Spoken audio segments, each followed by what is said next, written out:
perfect foil for the Filipino character. It has certainly come a long way and has endured all this time. Simple or fusion elaborate version, the adobo remains to warm hearts and please palates. And bringing Tatak Pinoy to the world, just a bonus.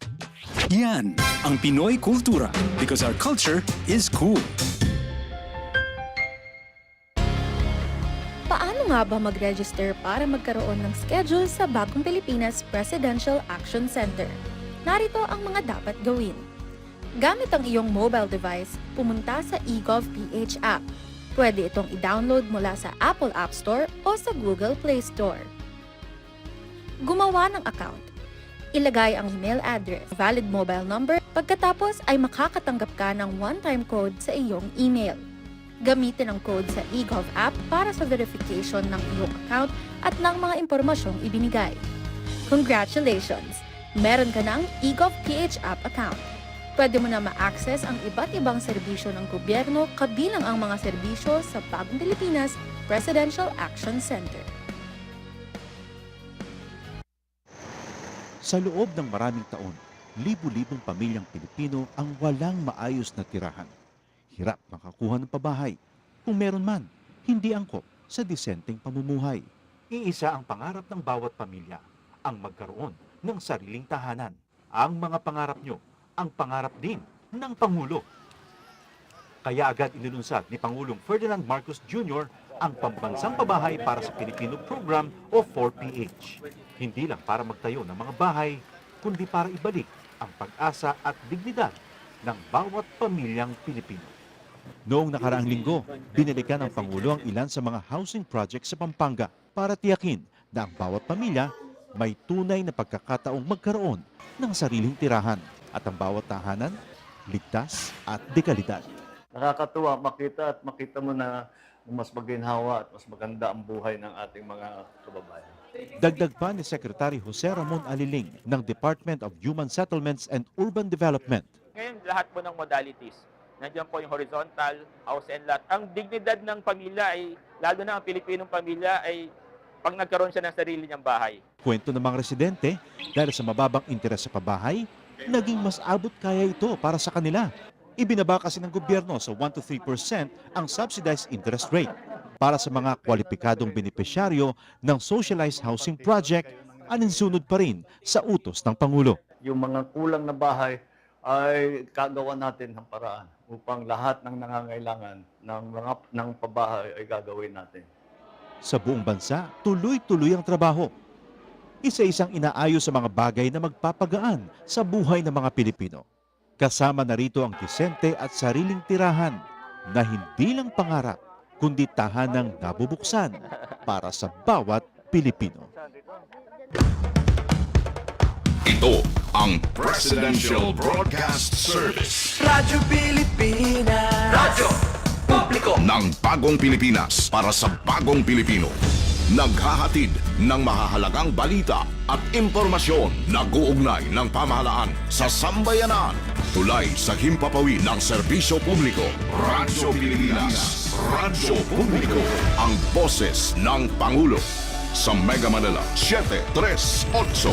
Radyo Pilipinas. Radyo Publiko. Tahanan ng OFW, handog ng Department of Migrant Workers at Radyo Pilipinas, Radyo Publiko, programang maghatid ng impormasyon sa mga polisiya, programa at mga hakbang ng DMW para sa kapakanan ng ating mga OFWs at kanilang pamilya. Tahanan ng OFW, programang hatid ay agarang serbisyo publiko para sa bagong bayani ng bayan, para sa bagong Pilipinas. Tahanan ng OFW ng Department of Migrant Workers, dito sa Radyo Pilipinas, Radyo Publiko. Magandang araw po sa inyong lahat, lalo na po sa ating mga minamahal na OFWs at sa inyo pong mga pamilya. Mula po sa tahanan ng OFWs, ako po ang inyong lingkod, Secretary Hans Leo Cacdac, na nag-aanyaya sa inyong tumutok sa ating programa, ang Tahanan ng OFW. Mapapakinggan na po tayo tuwing Biyernes mula alas 4 hanggang alas 5 ng hapon sa Radyo Pilipinas, Radyo Publiko, DZRB 738 AM. Gayon din sa Radyo Pilipinas World Service. Sa pamamagitan nito, Patuloy ang pag-aabot sa ating mga OFWs at sa pagpapabatid ng ating mga serbisyo at programa nasaan man sila, nasaan man po kayo sa iba't ibang panig ng mundo.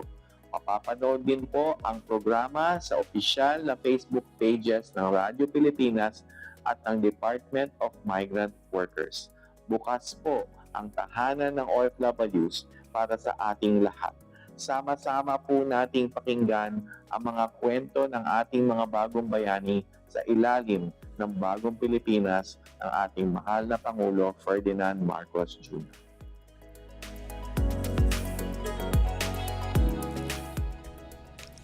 Ayan, at kumusta po sa ating mga kababayan? Maganda at maulang hapon po sa ating lahat.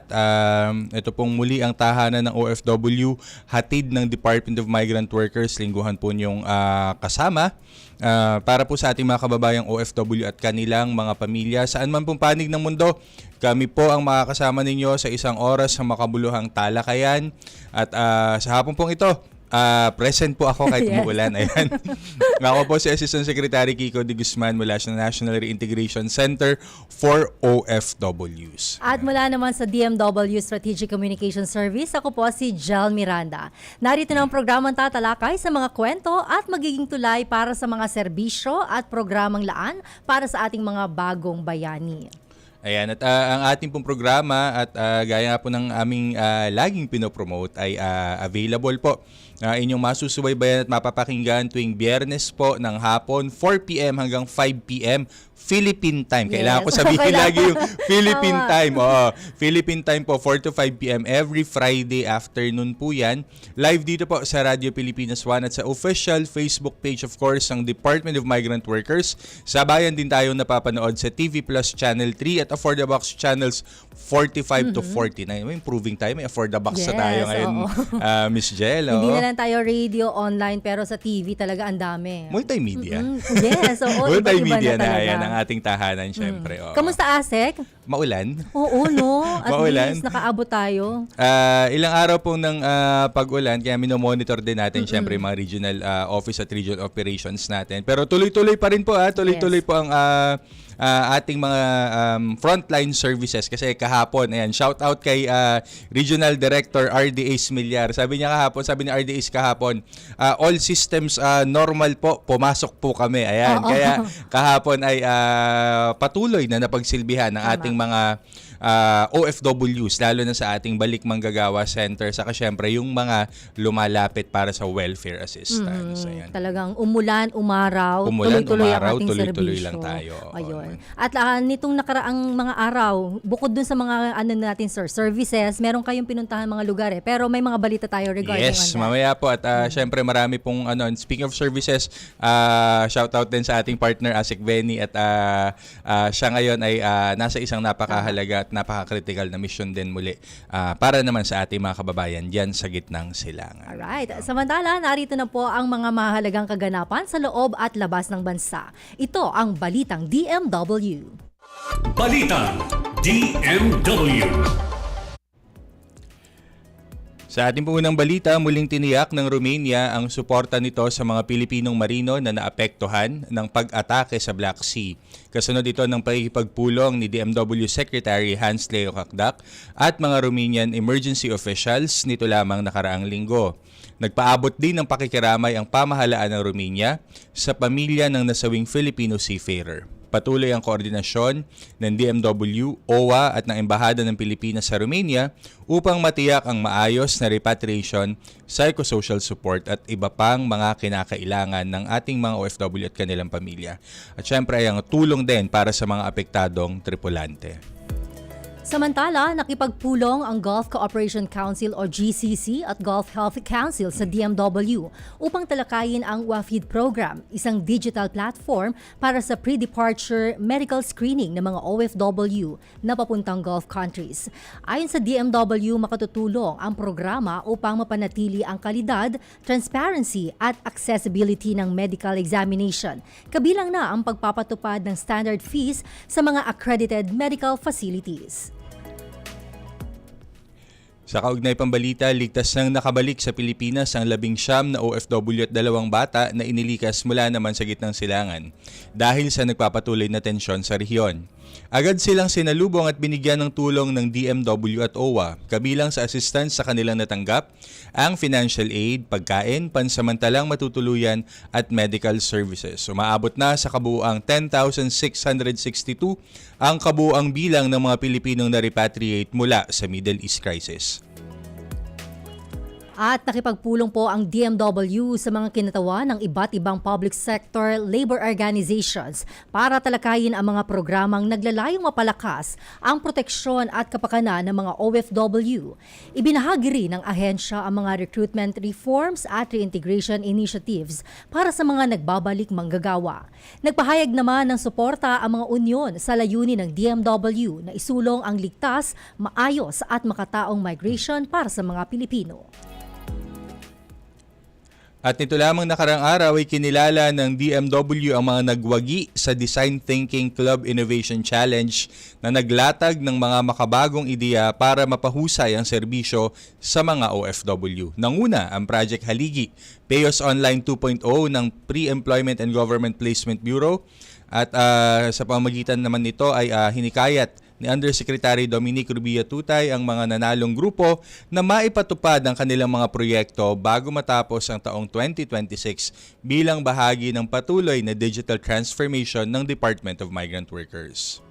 At sa iba pang balitang DMW, 4 na pamilya ng overseas Filipino workers ang tumanggap ng libreng kasangkapan at appliances para sa mga housing unit na kanilang napanalunan sa ilalim ng Expanded Pambansang Pabahay para sa Pilipino o E4PH program ng pamahalaan.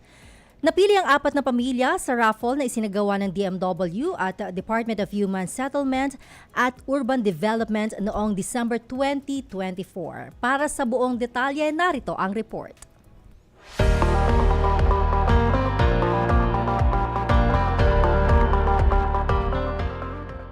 Marami sa ating mga kababayang OFW ang nangingibang bansa upang mabigyan ng katuparan ang kanilang pinapangarap na magkaroon ng sariling bahay dito sa Pilipinas. Ang ilan sa kanila ay mga benepisyaryo ng Expanded Pambansang Pabahay para sa Pamilyang Pilipino program at nabiyayaan na at nagkaroon ng unit dito sa Palayan Township sa Palayan City, Nueva Ecija. Sa araw na ito ay bibigyang katuparan pa natin ang karagdagang appliances at home furniture na ipinagkaloob ng PAGCOR, OWA at Department of Migrant Workers sa ating mga OFW housing beneficiaries. Sa ilalim ng direktiba ng ating Pangulong Ferdinand R. Marcos Jr. na unahin ang kapakanan ng ating mga OFW at kanilang pamilya, inilunsad ang Expanded Pambansang Pabahay para sa Pilipino program na magbibigay daan upang magkaroon din ng kanilang sariling mga tahanan ang ating mga OFW. Noong Disyembre 2024, 4 na OFW family beneficiaries ang personal na pinagkalooban ng kanilang housing units ni Pangulong Ferdinand R. Marcos Jr. sa Palayan City Township dito sa Nueva Ecija. Naimbitahan kasi kami mga pamilya ng OFW. Meron po sila ng parapol sa Malacanang. And then ako po yung kauna-unahang pangalan na napunot sa raffle.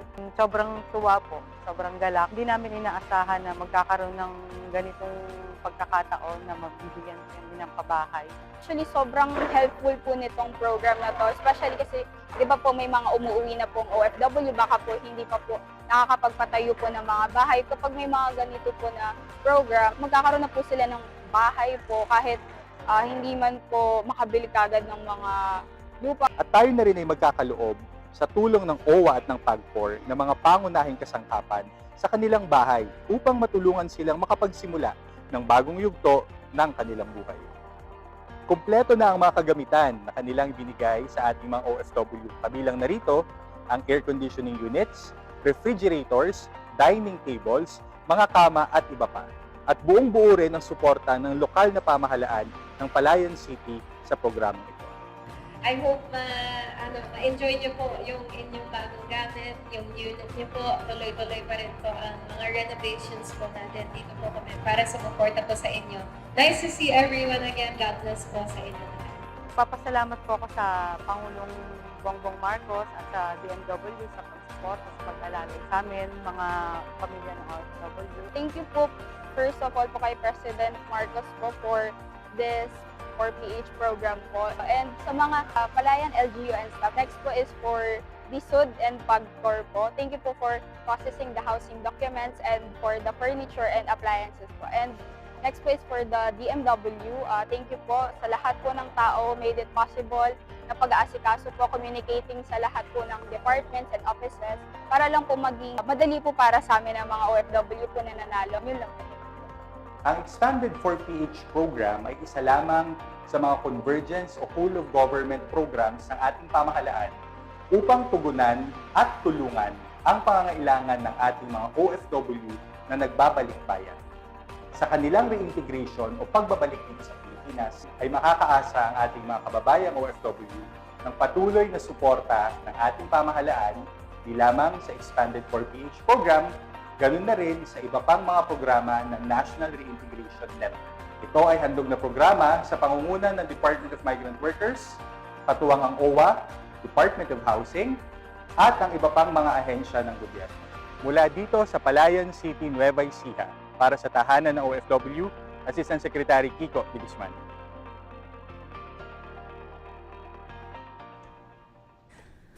Ayun, napakaganda naman ng balita mo, Asik. Hinahanap mo ako last week eh. Kaya sabi niya kay Asik Benny kahapon kasi nag-message siya. Partner, akala ko ikaw mag-co-host ngayon. Tapos sabi ko, wait lang partner ka ako at may mission tayo dahil ito yung kumbaga sa nung binili ni Secretary, sabi nga ni Sec, balita ko ay pwede nang mag-move in yung mga mga OFWs. Oo, mga OFW. At that time, that was parang summer of 2025. Sabi namin, yes, Sec, pwede na pong mag-move in. And then, from then on, unti-unti, dineliver. So, upon move in, yung second batch na to, upon move in, dinideliver yung kanilang mga kagamitan. And then, last May, kasi ilang buildings ito, Miss Jel, sa Palayan City Township pa lang ito, ilang buildings ito doon na may mga tinatayo pa. Ongoing pa. Ongoing pa. Kaya nung Mayo, nandun ulit tayo sa invitation ng local government, may portion talaga silang ina-allocate. So parang a certain percentage of it ina-allocate nila for returning OFWs. Kaya nagpapasalamat po kami sa ating Department of Housing. Siyempre sa Pag-ibig nagpapa-thank you din po kami kasi Pag-ibig really made it part of the program na yung lowest na rate ang ibigay sa ating mga OFW. Hanggang magkano? So talagang hindi ko maano yung latest nila kasi may variable pero very very affordable.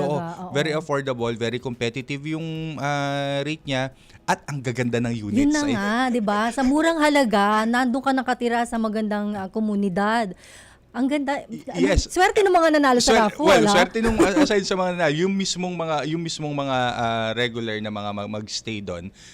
Kasama nga namin nung weekend last week kasama namin ulit si Mayor Vian and po shout out to good afternoon po kay Mayor Vian Cuevas saka kay Sir Bong Cuevas of course ng Palayan City Local Government Unit. And then they were telling us, they were saying na bago yung clubhouse po, yung pool open na rin. So talagang yung amenities, yung facilities and it's really one of those developments talaga na masasabi mong complete. Tama. And it's one of the more than 20 yata, almost 30 na ngayon na township programs ng Department of Housing. Lahat po yan, open na open po sa ating mga OFW.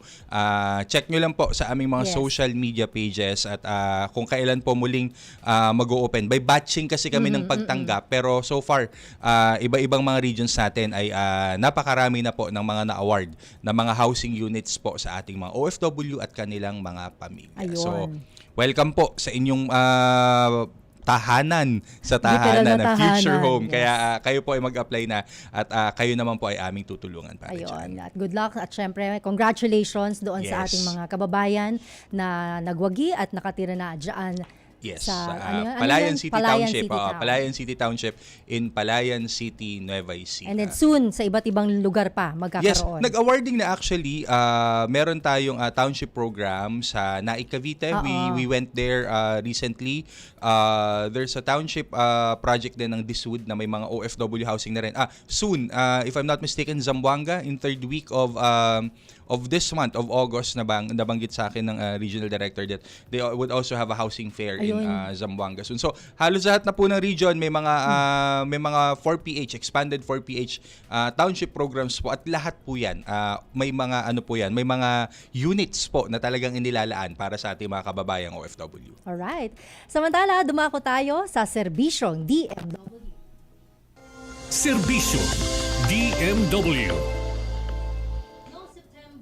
Mula September 24, 2024 hanggang February 3, 2025, nagtrabaho bilang seafarer si Wilbert Dinopol Bolongon. Ngunit isang aksidente sa barko ang nagpabago sa kanyang buhay nang tamaan ng naputol na mooring rope ang kanyang bukong-bukong na nagdulot naman ng fracture at naging dahilan ng kanyang repatriation. Yan. At of course, syempre sa kanya namang pagbabalik dito sa Pilipinas ay kinakailangan niyang sumailalim sa therapy dahil sa patuloy na kailangang paggaling at para matulungan na rin siya sa kanyang paglakad. At ngayong araw, Miss Jel, ay ipagkakaloob natin ang karagdagang tulong mula sa Action Fund ng Department of Migrant Workers at kasama natin ngayon dito sa studio si Ginoong Wilbert Dinopol Bolongon at magandang hapon po, magandang araw Sir Wilbur. Good afternoon. Good afternoon po sir, good afternoon po ma'am. Hello sir, okay. Sir, kwento mo sa amin, anong nangyari ba doon sa pagkaka-aksidente mo sa barko? Bali, nasa po kami noon sa Amerika, New Jersey. Nagkaroon kami ng tinatawag namin na shifting na operation. Bali, andun ako sa forward part ng vessel. Biglang pumitik ngayon yung lubid. Oo. Tapos pumitik dito sa binti mo. Binti ko. Ano ba naman yung natin, di ba buto natin. Oo. Kaya pagpiting ng ganun, alam mo, Miss Jel, minsan nakikita natin, na-imagine ko na minsan nakala lang natin lubid, mga ganyan. Pero syempre dahil malalaking mga barko to, malaking mga and then of course you would yung tension at yung So ayan. So gano'n yung pinsala sa legs mo? Malaking sugat. Dito sa sa right ankle na fracture talaga siya. Fracture talaga. Parang nabasag na And then matapos po yung repatriation ninyo, kamusta na yung inyong kalagayan? Anong sabi ng doctor sa inyo? Bali nung pinagamot nila ako doon sa opisina namin hanggang sa natapos na yung medication kasi may 4 months lang yun. Na matapos tapos na hanggang ngayon di ko pa talaga siya pwede maitrabaho kasi not stable pa talaga yung yung paa ko. Siyempre, sa trabaho namin Yes. Pero para maiksing panahon lang siya ASEC nakapagtrabaho. Parang ganun po yung pagsampan yung barko. Ang 4 months lang. Pang ilang kontrata mo yan nun, sir? First contract? First contract ko dun sa company. First contract, sayang. Kumusta naman po ang inyong kalagayan ngayon, sir, mula nung kayo nakabalik na? Mula nung dito na ako sa Pilipinas, doon na kami sa probinsya kasi magastos man dito sa Manila. Pamilya ko, doon na kami sa probinsya.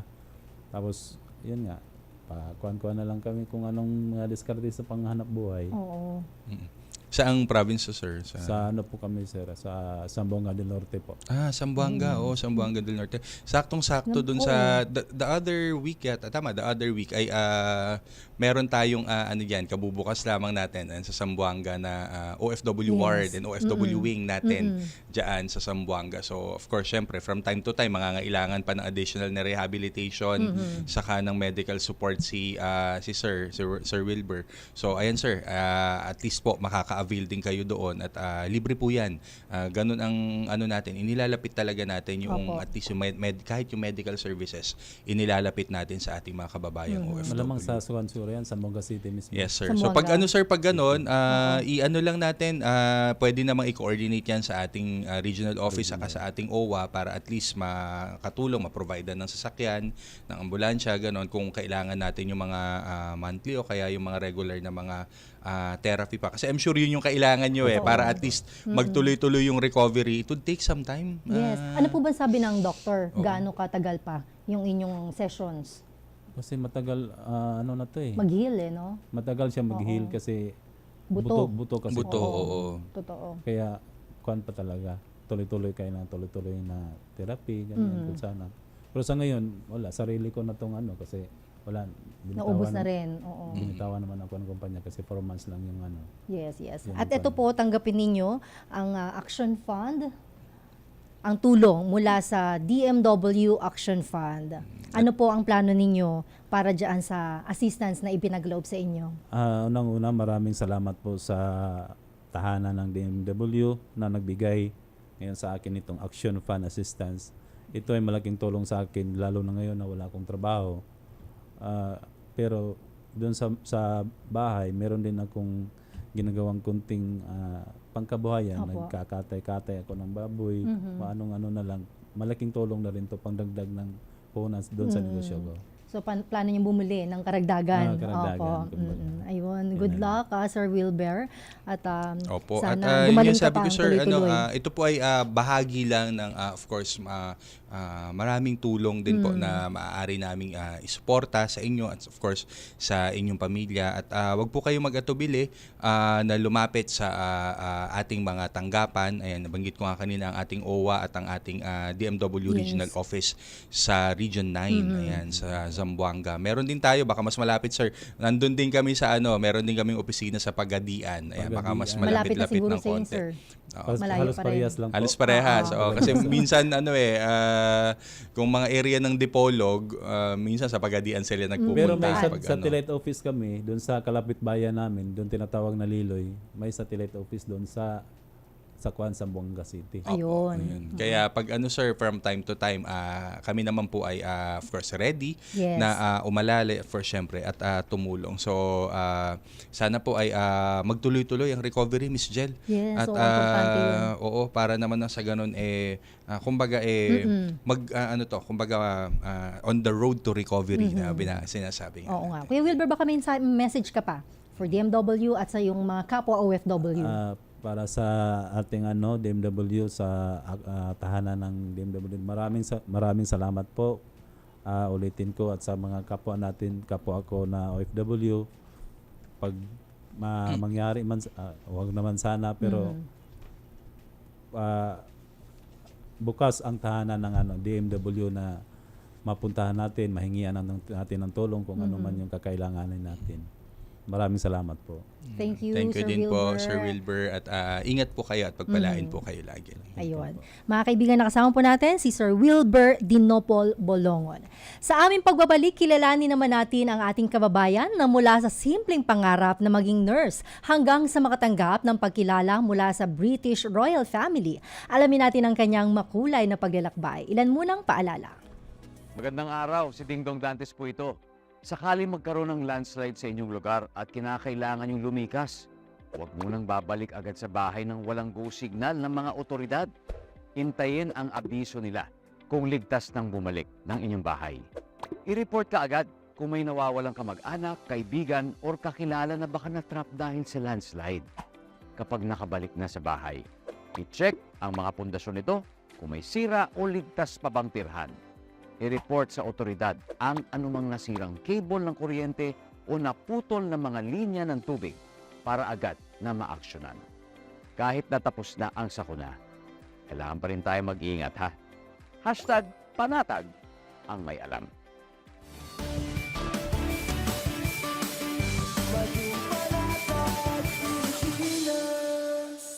This is a public service announcement.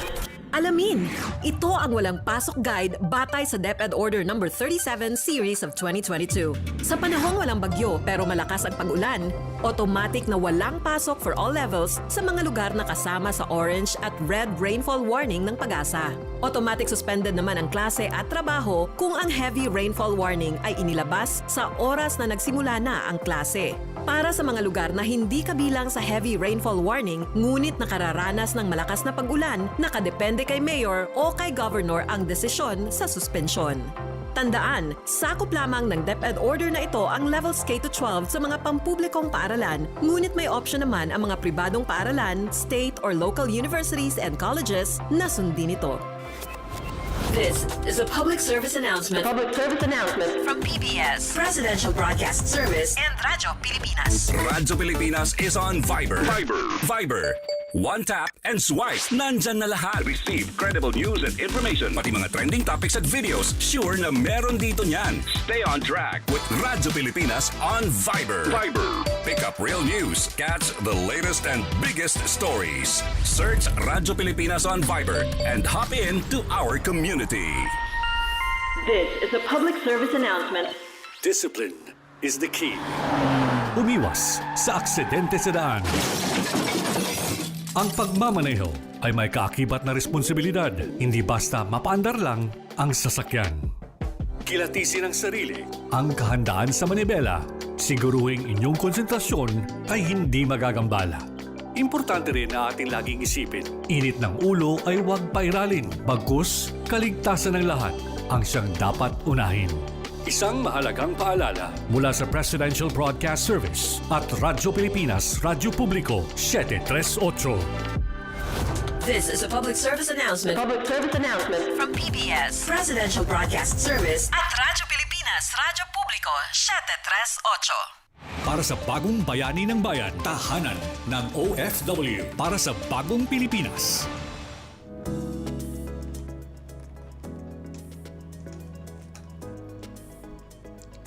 At nagbabalik po ang tahanan ng OFW. Ang ating makakakwentuhan ay isang Filipina nurse na hindi lamang nag-alaga ng mga pasyente sa United Kingdom, kundi kinilala rin ng British Royal Family sa kanyang natatanging serbisyo sa komunidad. Patunay siya na saan man dalhing buhay, ang isang Filipino kayang magbigay ng pag-asa, malasakit at kahusayan. At naging aktibo rin siya sa Unison, isa sa pinakamalaking public service union sa United Kingdom, kung saan itinaguyod niya ang kapakanan ng mga healthcare worker at ng komunidad. Makakasama natin ngayon live mula sa UK online. Ayan. Yes. Si Louie Carulo Horn. Kumusta, kabayan? Hello? Hi! Hello po, and thank you very much. Kararating ko lang po today. Kasi kasama natin siya earlier this week. Oo. Nandito siya this week yan, di ba, ma'am? Opo. Parang Monday yata or Tuesday. Oo, nandito si ma'am. Kaya kalalanding mo lang, ma'am? Madaling araw, kaya medyo wala pang tulog po. But it's okay. I'm so excited to be here. Ayun. Madaling araw. So it's just a few hours. Oh, it's just a few hours. Kasi 9 o'clock na po dito ng umaga. So, saan ka ma'am nagstay ba dyan sa UK? So, I live an hour away from London. An hour away. Yun dito ako naka-base. But my work is actually in London. In London. So, yung travel time pa kasi, Miss Jel, ayan. So, fresh from pala si ma'am? Fresh from the airport. So, Philippines to UK, tapos ini-interview natin. Okay, tuloy natin. Kumbaga, parang ma'am, balik ka muna ulit. Balik ka muna ulit. Kung pwede, balik ka muna ulit. Anyway, ma'am, bigyan mo kami ng idea tungkol doon sa ano ba itong British Empire Medal na ito? Iba yung dating Miss Jel, diba? Ano ang British Empire Medal na iyong tinanggap? At of course, sino ba ang nagkaloob nito at para kanino ba binibigay yung award na ito? Ayan, ang British Empire Medal po, or BEM, is part of the UK honor system. Matagal lang po ito, nung sabi nila 1800s pa to, but we were never considered as Filipinos. Only after the pandemic tayo na-consider. So I was very fortunate to be awarded mine by His Majesty King Charles III for services to nursing in 2023. Pero lagi ko pong sinasabi na hindi ko ito tinitingnan as a recognition just for me. Marami sa work na ginawa ko for years has been supporting the nurses, particularly internationally educated nurses, equality, and making sure that the voices aren't just, represented. Hindi kasi tayo masyadong nagsasalita. Kaya para sa akin, the medal is also a responsibility. So, yung iba nabigyan din, pero it wasn't covered much. Siguro 5 na kaming nabigyan. Okay. So Across may ibang all Pilipino na rin. May iba na rin po. Mm. Iba-iba, may nabigyan ng mga nurses, may nabigyan, for the first time may nabigyan pong teacher. Okay. So ang lagi kong sinasabi sa mga kababayan natin, if the recognition gives you that platform, the question is how do you actually use that platform? Yes. Siyempre, alam nyo na medyo may pagkagarbela tayo pag inaapi yung ibang mga Pilipino. Siyempre, nagsasalita tayo. So, that's the biggest benefit, I think. That's why in every platform, and because I speak out a lot, ayun po, na i-invite naman sa iba't ibang mga plataforma dito sa UK and even abroad. So I went to International Council of Nurses in 2024 sa Montreal and I talk about equality as well. So, yun po. So sabi mo nga kanina, ma'am, 'di ba, parang bukod doon sa recognition, responsible mo talaga. Parang mas nadagdagan pa 'di ba? Yung kumbaga yung imahe na nagagawin mo, not just like na parang may image ka na ipo-portray or something, pero yung duty, responsibility and all na ibibigay mo talaga sa iyong kapwa, iba 'yon. Pero pag sinabi nating advantage o benefits na pwedeng ma-enjoy ng isang nabigyan ng parangal, meron ba kayong ganun? Meron po, pero walang financial. Ano yung mga benefits, ma'am?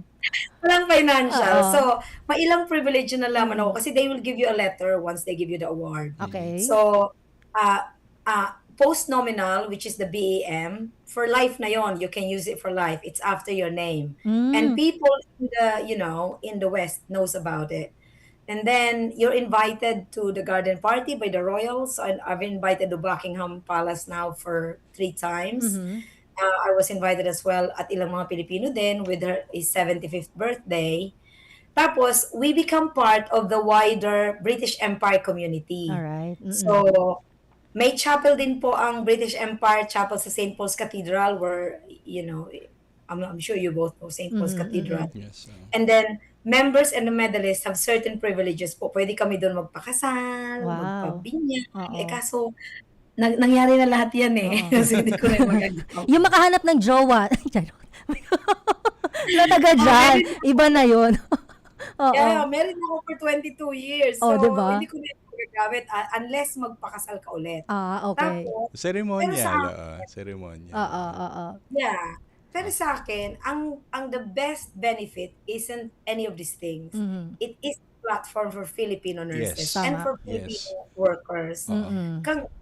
Because of the medal, somebody listens to you when I talk about nursing, when I talk about migrant workers, when I talk about equality, and international nurses. Ayun talaga yung binavalue ko. Kasi po, ang tagal na natin dito sa UK since 1969.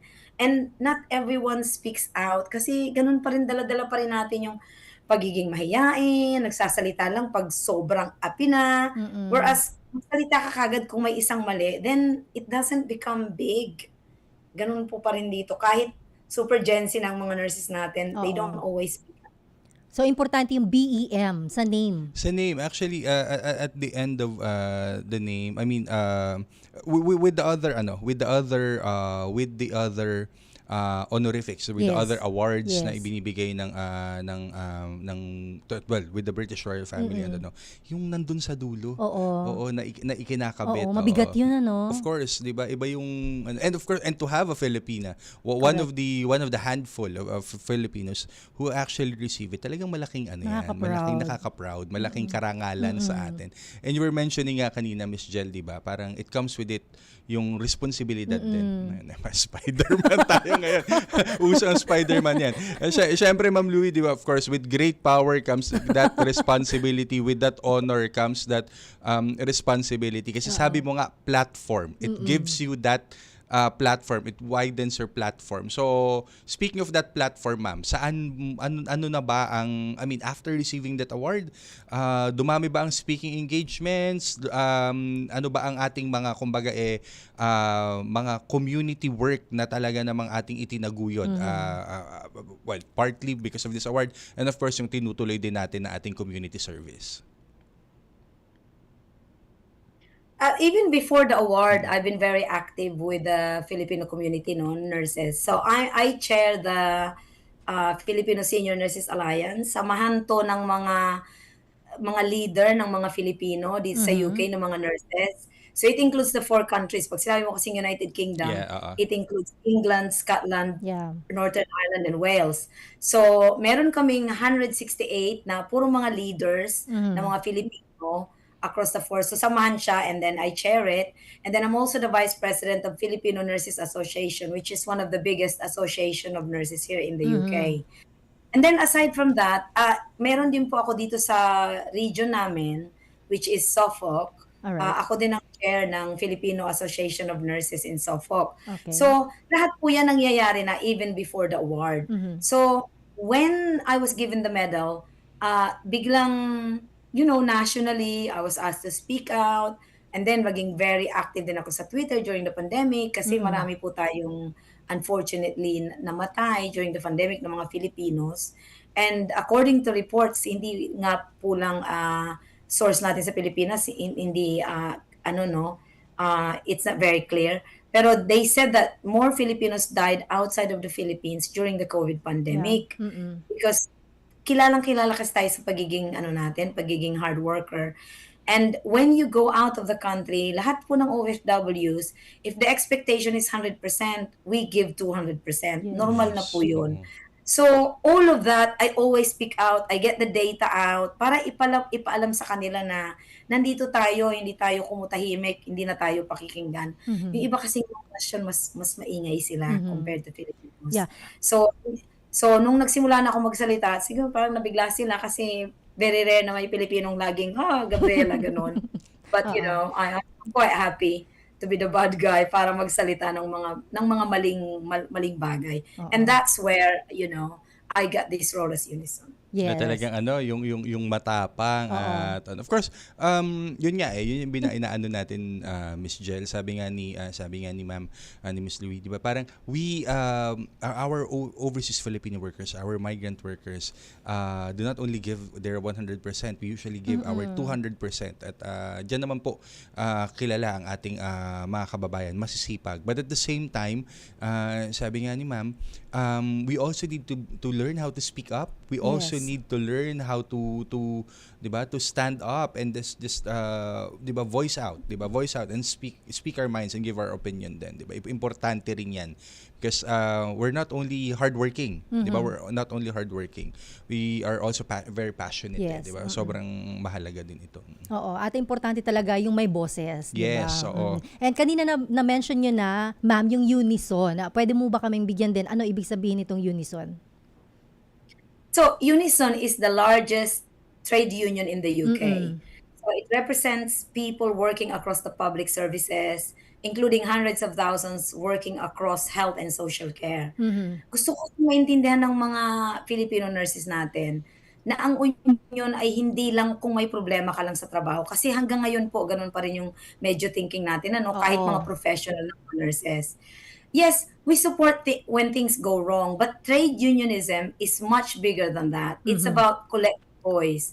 So I talk about pay, tama ba yung bayad sa ating mga nurses at ang mga health workers, safe staffing, working conditions, okay ba? Equality, meaning ang binibigay ba sa ibang lahi, binibigay din sa mga Pilipino, at lalong-lalo na po ang immigration issues, which is big now in the UK. At saka professional development, nabibigyan ba tayo ng para tumaas tayo lalo ang posisyon natin, and influencing national policy. Kasali ba tayo dun sa table pag pinag-uusapan na kung anong dapat maganda para sa propesyon?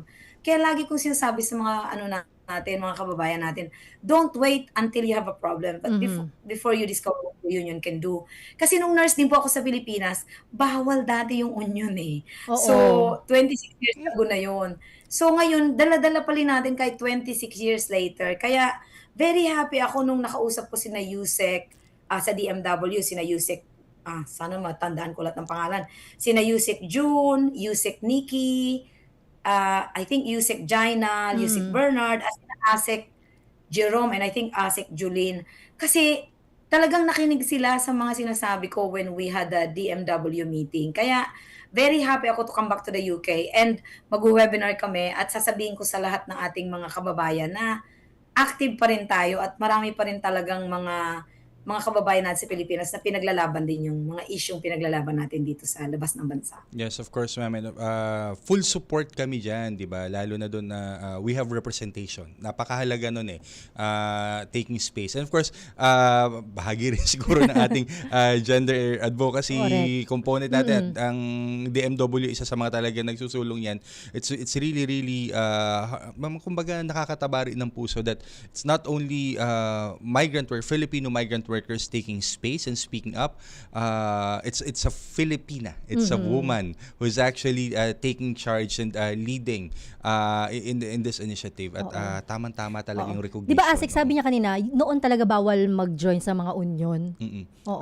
Ang sabi nga namin, hindi po bawal mag-join sa union ha. Dapat lang po ay mga recognize, of course, at ito po ay may tamang prosesong pinagdadaanan. At yung pag-oorganisa po ay isa sa mga fundamental na karapatan ng ating mga manggagawa at talaga pong ito ay sinusulong at sinusuportahan. Ang karapatang magsalita, ang karapatan po na mag-organisa ay napakahalaga at napaka-importante. Alright. And ma'am, para sa inyo, gaano kahalaga talaga na masama sa ethnicity list ang Pilipinas? Nako, yung ethnicity issue na yan, that's been my advocacy for the longest time. Kasi simple lang yun. Pag hindi ka counted as Filipino, you're very difficult to see. So kung may mga reklamo ka, sabihin, sino yun? Asian? Sino yung Asian? So for many years dito sa UK, Filipino ethnicity, Filipino choice is not there. Laging others, laging Asian other. So ang isa sa mga pinaglaban ko nang napunta po ako sa NHS England, which is similar to DOH in the Philippines, na first time po nating nagkaroon ng Filipino doon, is inuna ko po yun, tinanong ko sa kanila, bakit walang Filipino? 50,000 na kami or more than dito sa UK ng mga nurses. Bakit hindi kami kasama sa bilang? So, nakipag-ugnayan naman po tayo sa NMC, which is Nursing Midwifery Council, PRC natin, or PNA sa Pilipinas. And kasama na po siya, since 2021, sinama na po nila ang Filipino sa ethnicity. So from 2021, nare-record na ang Filipino ethnicity. Tapos sa NHS naman po, which is the National Health Service, which is the biggest health service in the UK, nasama na rin po tayo since 2025. And I'm very proud to say that I was part of that advocacy. So without the data kasi, hindi natin malalaman kung may inequalities ba sa mga Pilipino. Yes, at least may basis. Sa mga 50,000 mga Pilipino, bakit less than 100 lang yung mga leaders na katulad namin? Nagpo-progress pa ang Filipino, ano ang experience nila sa workplace. So, hindi ito because gusto nating maging espesyal o naiiba tayo o nagpapabida tayo. It's about visibility and equity. Because once you see the data, then you can start asking the right questions. Those are the things that I've been advocating even outside of my actual role. At nakatutuwa dahil meron kang ganyan, 'di ba? Inisyatiba, advokasya, iba 'yun eh, 'di ba? Parang hindi ka lang basta gumagawa o gumaganap ng papel, kundi meron ka talagang gustong makamit doon sa iyong kumbaga mga proyekto na inilulunsad. Tama nga binanggit ni Ma'am Louie, di ba? Parang there are like around 50,000 nurses. Ang dami. Diba? Ang dami-dami. Naalala ko yung isang sikat na TV drama. TV drama sa hospital TV drama sa US. Ang madalas na tinatanong, siguro nag-run na sila ng mga 15 seasons na yata silang nagra-run. Ang tinatanong, sa US ito, tinatanong, bakit parang hindi yata talaga kayo makatotohanan? Ni isang nurse dun sa staff ninyo, walang representation ng Pinoy. So parang hindi. That's eventually, naglagay. Yes. Naglagay. Kasi parang, di ba yun na nga parang hindi ka makakakita ng isang ospital sa mga na walang Pinoy. Di ba? Talagang yan, kumbaga, hindi lang nila pwedeng mailagay kasi meron silang kumbaga diversity component pero Pilipino talaga ang numero uno pagdating diyan sa larangan na yun. Tama. And Ma'am Louie, since 'di ba nandito ka nga last week, sayang di tayo nag-meet. But of course, alam mo na yung mga programa ng DMW. Ano masasabi mo na meron talaga tayong ginagawa para sa ating mga kababayang OFW? Kaya nga ako natuwa kasi ang dami palang programs ng Department of Migrant Workers. But to be fair, in here, I work very closely with the Philippine Embassy, no? Ang ating napaka-engaging na Philippine Ambassador, Locsin, Teodoro Yeah. Locsin. Pero hindi po namin alam lahat ng mga programa ng DMW. And I include myself in that kasi ang dami na kasing hanash dito, so parang hindi mo na alam. So, na-appreciate ko talaga yung conversation with the USEC and ASEC through the Yeah. PSI and PSI link. At mga DMW officials na open and honest conversation. Apo. So, marami palang mga ginagawa sila. Tapos, natuwa ako dun sa lahat ng mga sinasabi na reintegration, yung pabahay. Nakakatuwa kasi minsan puro negative ang naririnig natin eh. Kaya gusto ko talagang ibahagi sa mga tao dito sa UK, na mga Pilipino, na meron po na ginagawa ang DMW. Huwag tayo, minsan kasi nagpo-focus tayo sa mga, ay naku, galit ako sa Pilipinas, ang dami nangyayari sa Pilipinas. Pero madami palang magaganda talagang mga programa. So yun talaga ang na pag umuwi tayo ng Pilipinas, there's still a place for us in the Philippines. Kasi 26 years na ako sa UK, and sometimes you feel para kang estranghero sa sarili mong bayan minsan.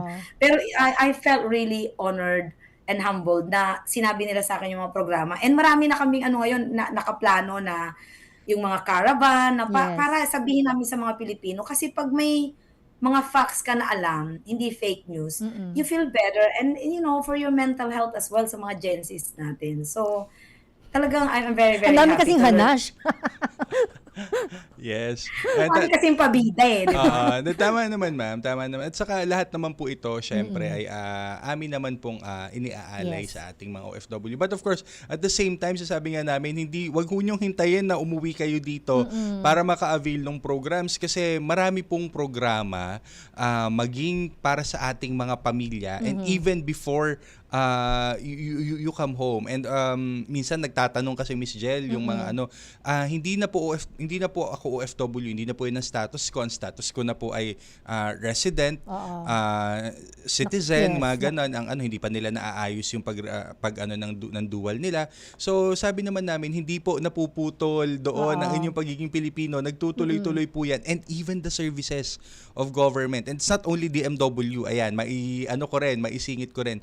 Isa sa mga matatatag din po nating kasama sa serbisyo para sa ating mga overseas Filipinos in general, ang Commission on Filipinos Overseas. Sila SecLink at ang ating mga kaibigan sa CFO. So sobrang sobrang lawak ng range ng programa ng ating pamahalaan para po sa ating mga kababayan sa ibang bansa at sa kanilang mga pamilya. Alright. Ma'am Louie, baka meron ka pang mensahe para sa ating mga taga-subaybay? Ayan, I'm very glad na binanggit niyo yung pagiging marami na pong nag-aaway dyan sa mga OFW ba ako? Hindi ba ako OFW? Feeling ko talaga OFW pa rin ako kasi I'm a Filipino who left home to work abroad. So, relate ko yung term na yan. So, we don't need to be too technical about it. What matters is the shared experiences natin and services behind it. So, sa mga kapwa ko na overseas Filipino workers, particularly nurses and healthcare workers, lagi ko pong sinasabi, never underestimate the value of your voice. 25 years na po ako, umalis din ako sa Pilipinas to build a career sa UK. So naiintindihan ko lahat, yung sacrifice, being away from family, starting from the beginning, adapting to another culture, and trying to build a better future. Be proud of what you achieve. Kahit po hindi kayo magkaroon ng medal, kahit alamin natin yung importante po, nakakatulong tayo sa family natin. Lagi po natin, kahit anong bansa po tayo, alamin natin ang mga pribilehiyo natin, ang mga rights natin. Kung meron po kayong union, join your union, support each other. Don't be afraid to speak when something isn't right. At para sa mga ating naswerte na fortunate enough na maging leader sa iba-ibang bansa, na magkaroon ng seat at the table, ika nga, I think ang responsibility natin is to the others, to lift them up. Hindi sapat na tayo lang ang nandun sa loob ng table o tayo na nakaupo sa table. We need to bring other people's voices with us. Wag natin kalimutan po yung ibang mga Pilipino na hindi nakakaranas pag maging leader katulad natin. And that's what I hope to continue to bring through my role with Unison. First time po nagkaroon ng Filipina na babae pa na leader ng Unison, which is the biggest union. So, please do get in touch. Please po mag-join na kayo ng union. Kasi ang rough estimate daw, 25% lang ng mga Pilipino sa UK is a union member. So, I want to increase that through this role. Thank you very much po. Ayan, maraming salamat po. Yan po ang ating ginawaran ng no less than, of course, the King. Yes. Diba? Of course, King Charles. And so maraming salamat po sa ating kababayan. Proud na proud po kami sa inyo, Ma'am Louie Carulo Horn, isang nurse, Filipina nurse sa UK na ngayon ay gumagawa ng pangalan at of course itinataguyod ang karapatan di lamang po ng mga Filipino nurses diyan, in general po ay ang lahat na rin po ng mga foreign workers and foreign nurses diyan po sa United Kingdom. Ma'am Louie, maraming so salamat much, po. ma'am. Saludo po kami sa inyo. Thank you so much po. Thank you po. Pwede na mag-rest. Ingat. Thank you po. Nakaka-proud na, Ma'am Yes, Jello.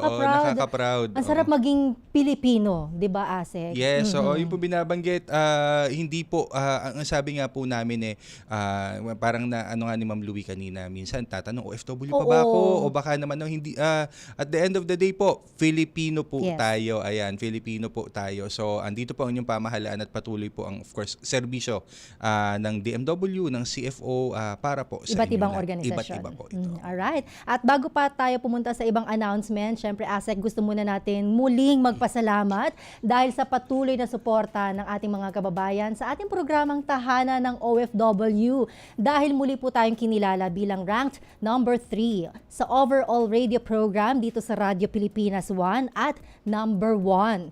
Wow, number 1 government-produced radio program na may 109,000 and plus counting organic. Ito po, organic Facebook reach. Batay po yan sa RP1 July 2026 Facebook Performance Report. Kamusta naman yan, Asek? Kasama dyan syempre yung maliit naming barangay sa Nueva Ecija na nakatutok. Sa dami ng fans mo, di ba? Ayan, syempre at of course nagpapasalamat. Ay, nakalimutan ko palang batiin kanina, Miss Jel. And I'm sure nakikinig din of course ang ating mga labor attaché. But in particular, nasa London kasi tayo kanina. So babatiin ko sila. But Marnie, of course, natin ang ating labor attaché dyan sa London. So, thank you po sa ating mga kababayan sa palagian po ninyong pakikinig at pagsuporta dito po sa aming programa sa Radyo Pilipinas. At patuloy po kayo na makinig at sumuporta. At syempre, going into the Burr months, marami po kaming mga karagdagan pa na mga kumbaga programang ihahatid sa inyo at mga anunsyo po na dito nyo mapapakinggan. Importante talaga yung tamang balita at impormasyon. At ito po ang ating programa ay alay po namin sa inyo. Muli maraming salamat po sa inyong panonood, pakikinig dito sa Tahanan ng OFW. Asek, meron ka pang other announcements? Yes, maiksing lang po. Speaking of announcement and mga good news, ang Bayanihan para sa Balikbayang Manggagawa National Reintegration Network Fair, ang BBM NRN Fair po ay tutungo po sa inyong mga lugar. Tuloy-tuloy lamang po ito. Kami po ay nandiyan sa Bacolod City sa Monday at may jobs fair po ito nakasama sa Robinsons Bacolod at naka-flash po sa inyong mga screen. Paki-zoom na lang po ninyo pamaya-maya lamang para makita ninyo. Meron din po dyan sa Tabuk, sa Kalinga at meron din po tayo paparating din dyan naman sa may San Andres Sports Complex, dyan naman sa may Malate sa Manila.